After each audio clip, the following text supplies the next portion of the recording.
አባታችን መላከ ሰላም ቃሉ ብስራት የዚህ ጥንታዊና ታሪካዊ ቤተክርስቲያን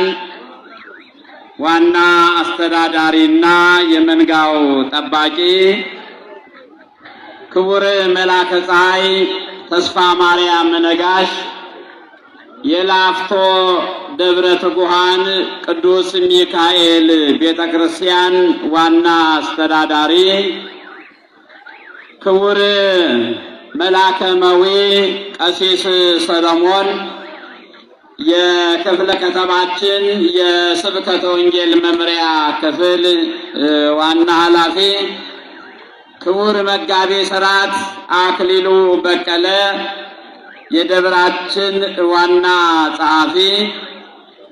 ክቡራን ስማችሁ